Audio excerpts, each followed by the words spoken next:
വെറും 5 മിനിറ്റ് കൊണ്ട് നിങ്ങളുടെ ഇലക്ട്രിക് കാറിന് 400 കിലോമീറ്റർ ഓടാനുള്ള ചാർജ്. ഇതൊരു ഫാൻറ്റസി അല്ല, BYD അത് യാഥാർത്ഥ്യമാക്കിയിരിക്കുന്നു. ടെസ്ലയും മറ്റ് കാർ കമ്പനികളും തങ്ങളുടെ മൊമെൻറ്റം നിലനിർത്താൻ പാടുപെടുമ്പോൾ BYD കുതിച്ചു പായുന്നു, പിന്നോട്ട് നോക്കാതെ. ഇത് ഇലക്ട്രിക് വാഹന വിപണിയെ തന്നെ മാറ്റിമറിച്ചേക്കാം. 2025 മാർച്ചിൽ BYD ഒരു പ്രഖ്യാപനം നടത്തി. അവരുടെ നെക്സ്റ്റ് ജെൻ EV പ്ലാറ്റ്ഫോം വെറും 5 മിനിറ്റിൽ 400 കിലോമീറ്റർ ഓടാൻ ചാർജ് ചെയ്യാം. ഏകദേശം ഒരു പെട്രോൾ ടാങ്ക് നിറയ്ക്കുന്നത്ര വേഗത്തിൽ. ഏതാനും ആഴ്ചകൾക്ക് ശേഷം അവർ 2024 വാർഷിക വരുമാനം പുറത്തുവിട്ടു. $107 ബില്യൺ. കഴിഞ്ഞ വർഷത്തേക്കാൾ 29% വർധനം. മാർക്കറ്റ് വാല്യൂ വെച്ച് നോക്കിയാൽ BYD ഇപ്പോൾ നിസാൻ, ഹോണ്ട, ഫോർഡിനേക്കാളൊക്കെ വലുതാണ്. ഏറ്റവും പുതിയ കണക്കുകൾ പ്രകാരം ലോകത്തിൽ ടെസ്ലയേക്കാൾ കൂടുതൽ EVകൾ വിറ്റതും BYD ആണ്.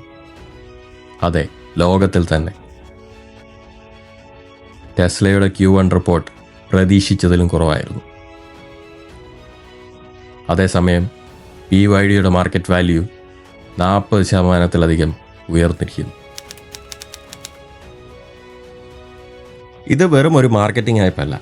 BYDയുടെ ഈ പുതിയ ചാർജിംഗ് പ്ലാറ്റ്ഫോം 1000 കിലോവാട്ട് സിസ്റ്റമാണ് ഉപയോഗിക്കുന്നത്. ടെസ്ലയുടെ ഏറ്റവും വേഗത്തിൽ ചാർജ് ചെയ്യുന്ന മോഡൽ Yയേക്കാൾ ഏകദേശം 4 ഇരട്ടി വേഗത. ടെസ്ല 15 മിനിറ്റിൽ ഏകദേശം 270 കിലോമീറ്റർ റേഞ്ച് തരുമ്പോൾ BYD വെറും 5 മിനിറ്റിൽ 400 കിലോമീറ്ററാണ് തരുന്നത്. BYD പലരും ഇലക്ട്രിക് കാർ എടുക്കാൻ മടിക്കുന്ന ഏറ്റവും വലിയ പ്രശ്നമാണ് ഇതോടുകൂടി ഇല്ലാതാക്കുന്നത്: ചാർജിങ് ആങ്സൈറ്റി.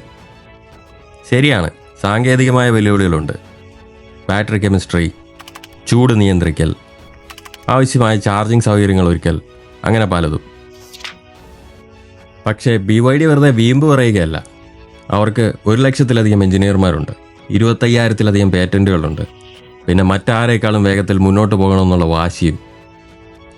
വില കുറഞ്ഞ EV വിപണിയെ അവർ ഇതിനകം കൈയടക്കി കഴിഞ്ഞു.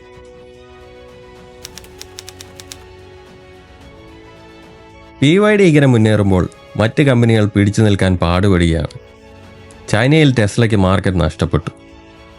ഫോർഡിൻ്റെ CEO വരെ സയോമി SU7 പോലുള്ള ചൈനീസ് EVകൾ ഓടിച്ചു നോക്കുന്നു, പഠിക്കുന്നു എന്നാണ് റിപ്പോർട്ടുകൾ.